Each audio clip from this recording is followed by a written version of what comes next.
Ma'am ma'am ನೀನಿನ್ನೂ ನನ್ನ ಪ್ರಶ್ನೆಗೆ ಉತ್ತರ ಕೊಡಲಿಲ್ಲ. ಇಷ್ಟು ದಿನ ನನಗೆ ಅಪ್ಪನ ಬಗ್ಗೆ ಯಾವ ಆಸಕ್ತಿನೂ ಇರಲಿಲ್ಲ.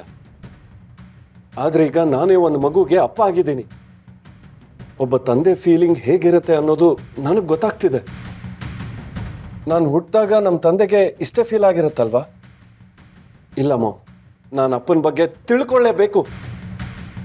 ನನ್ನ ಅಪ್ಪ ಯಾರು, ಯಾಕೆ ಅವ್ರ ಬಗ್ಗೆ ಏನು ಹೇಳ್ತಿಲ್ಲ, ಈಗ ಅವ್ರು ಎಲ್ಲಿದ್ದಾರೆ, ಅವ್ರು ಯಾಕೆ ನಮ್ಮನ್ನ ಬಿಟ್ಟು ಹೋದ್ರು, ಅಥವಾ ಅವ್ರು ಇದಾರೋ ಇಲ್ವೋ ಅಂತನಾದ್ರೂ ಹೇಳು ಮಾಮ್. ಪ್ಲೀಸ್ ಮಾಮ್, ನನಗೆ ಅಪ್ಪನ ಬಗ್ಗೆ ಎಲ್ಲ ಗೊತ್ತಾಗ್ಲೇಬೇಕು. ಕಡೆ ಪಕ್ಷ ಅವರು ಬದುಕಿದಾರೋ ಸತ್ತಿದಾರೋ ಅನ್ನೋದಾದ್ರೂ ಗೊತ್ತಾಗ್ಬೇಕು. ಅವ್ರು ಎಲ್ಲೇ ಇದ್ರು ಸರಿ, ಅವರನ್ನ ಹುಡುಕಿ ಅವರನ್ನ ನೋಡಿ ಮಾತಾಡ್ಸ್ಕೊಂಡಾದ್ರೂ ಬರ್ತೀನಿ. ಅಕಸ್ಮಾತ್ ಅವ್ರು ಬದುಕಿಲ್ಲ ಅಂದ್ರೆ ಅವ್ರ ಸಮಾಧಿನಾದ್ರೂ ನೋಡ್ತೀನಿ. ಹೇಳು ಮಾಮ್, ಏನಾದ್ರೂ ಹೇಳು ಮಾಮ್, ಅಪ್ಪನ ಬಗ್ಗೆ ಏನಾದ್ರೂ ಹೇಳು ಮಾಡಿ ಪ್ಲೀಸ್. ನೀನ್ ಎಷ್ಟೇ ಕೇಳಿದ್ರು ಇದಕ್ಕೆ ನನ್ನ ಹತ್ರ ಉತ್ತರ ಇಲ್ಲ. ಇಷ್ಟು ದಿನ ನಾನೇ ನಿನಗೆ ಅಪ್ಪ ಆಗಿದ್ದೆ, ಅಮ್ಮ ಆಗಿದ್ದೆ, ನಾನೇ ಪ್ರಪಂಚ ಅಂತ ನೀನ್ ಬೆಳೆದಿದ್ಯಾ. ಇನ್ನು ಮುಂದೆನೂ ಹಾಗೆ ಇದ್ಬಿಡ. ಅದು ಹೇಗಿರಕ್ ಸಾಧ್ಯ ಮಾಮ್? ನಾನೀಗ ಅಪ್ಪ ಆಗಿದ್ದೀನಿ, ನನ್ನ ಪ್ರಪಂಚ ಈಗ ದೊಡ್ಡದಾಗಿದೆ. ನನಗೆ ಹೆಂಡತಿ, ಮಗು ಇದ್ದಾರೆ. ನಾನೊಬ್ಬ ತಂದೆ ಆಗಿ ನನ್ನ ತಂದೆ ಬಗ್ಗೆ ತಿಳ್ಕೋಬೇಕು ಅನ್ನಿಸ್ತಿದೆ. ಸಾಧ್ಯ ಇಲ್ಲ ಮಾಡಿ, ಸುಮ್ಮನೆ ತಲೆ ತಿನ್ಬೇಡ. ನಾನೀಗಾಗ್ಲೇ ಎಲೆಕ್ಷನ್ ವಿಷಯದಲ್ಲಿ ತಲೆ ಕೆಡಿಸ್ಕೊಂಡು ಐ ಆಮ್ ಸೋ ಇರಿಟೇಟೆಡ್. ಇಂಥ ಸಮಯದಲ್ಲಿ ನನಗೆ ಟಾರ್ಚರ್ ಕೊಡಬೇಡ. ಆ ಶ್ರಾವಣಿ ಸಮಾವೇಶ ನಡಿಬಾರ್ದು, ಅದ್ರ ಕಡೆ ಗಮನ ಹರಿಸು. Just stop bothering me. Okay mom, ಸಮಾವೇಶ ನಡೆಯಲ್ಲ, ನಡೆಯೋದಕ್ಕೆ ನಾನು ಬಿಡಲ್ಲ, ಸರಿನಾ?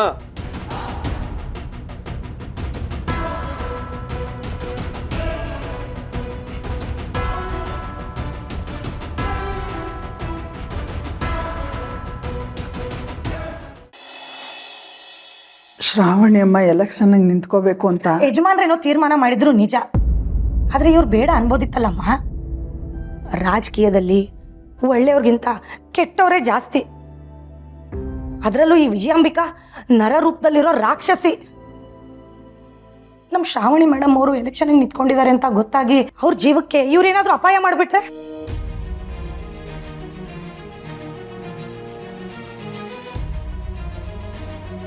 ಅದೆಲ್ಲ ನೆನೆಸ್ಕೊಂಡ್ರೆ ಕೈಕಾಲು ನಡಗುತ್ತೆ ಕಣಮ್ಮ, ಕಣ್ಣೀರು ಬರುತ್ತೆ, ಒಂಥರ ಸಂಕಟ ಆಗುತ್ತೆ. ಅದಕ್ಕೆ ಬೇಜಾರಲ್ಲಿದ್ದೆ ಕಣಮ್ಮ. ಅದು ಬಿಟ್ಟು ಚಿನ್ನದ ಮೇಲೆ ನಂಗೆ ಆಸೆ ಇಲ್ಲಮ್ಮ. ನಾನು ಈ ಮನೇಲಿದ್ದೀನಿ ಕಣಮ್ಮ. ನನ್ನ ತವ್ರ ಮನೆ ಚೆನ್ನಾಗಿರ್ಬೇಕು, ನನ್ನ ತವ್ರ ಮನೆ ಕಷ್ಟ ಸುಖದಲ್ಲಿ ನಾನು ಭಾಗಿಯಾಗಬೇಕಮ್ಮ. ಯಾವತ್ತಿದ್ರೂ ನನ್ನ ತವ್ರ ಮನೆಗೆ ಒಳ್ಳೇದಾಗಲಿ ಅಂತ ಚಿಂತೆ ಮಾಡ್ತಿದ್ದೀನಿ ಅಷ್ಟೇ. ಅದಷ್ಟೇ ಕಣಮ್ಮ ನನಗೆ ಬೇಕಾಗಿರೋದು. ಧನು,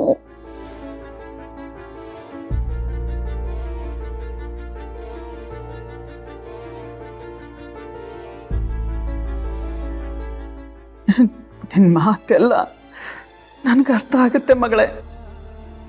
ಆದರೆ ಏನು ಮಾಡೋದು, ಈಗ ನಮ್ಮ ಕೈಯಲ್ಲಿ ಏನೂ ಇಲ್ಲ.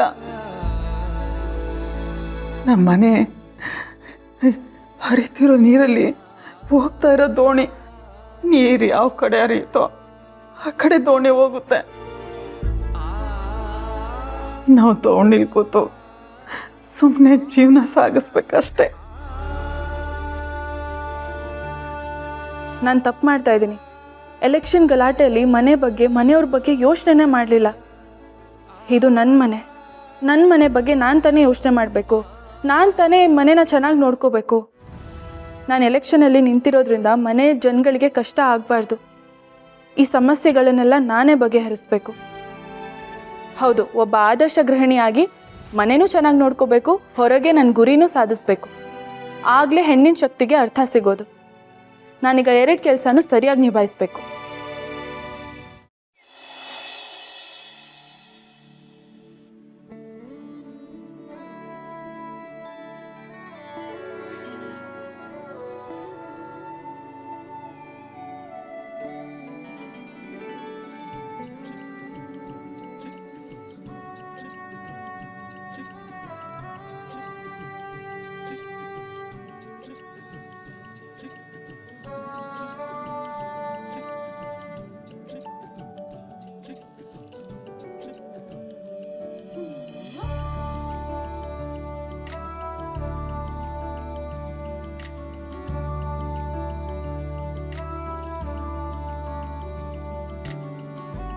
ಎಲ್ಲರೂ ಎದ್ದೇಳೋಕ್ಕೂ ಮುಂಚೆ ಮನೆ ಎಲ್ಲ ಕೆಲಸಗಳನ್ನು ಮಾಡಿಬಿಡ್ಬೇಕು.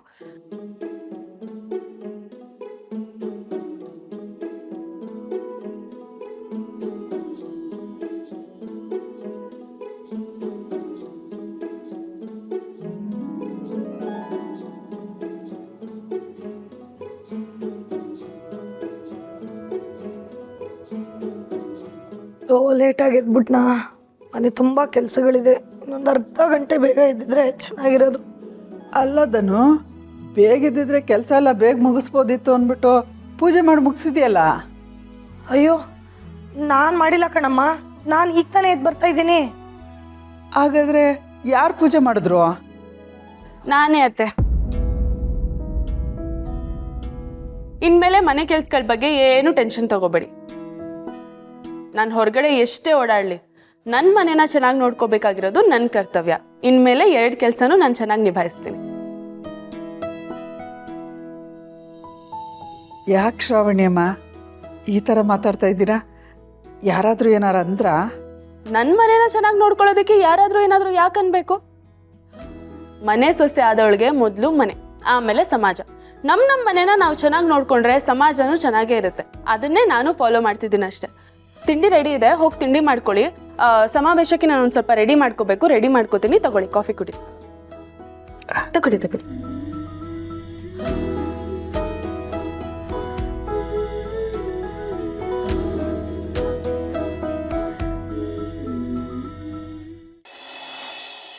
ಅಲ್ಲ, ನಾನು ಲಾಸ್ಟ್ ಮೂಮೆಂಟಲ್ಲಿ ಈ ಥರ ಹೇಳಿದ್ರೆ ಹೆಂಗೆ ನೀವು?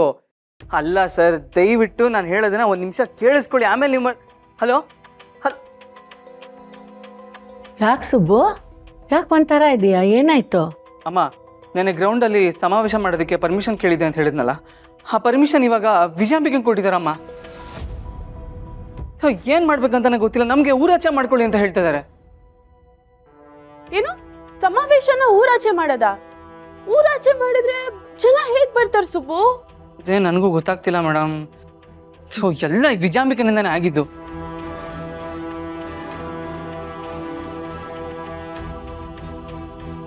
ಯೋಚನೆ ಮಾಡಬೇಡಿ ಮಕ್ಕಳ.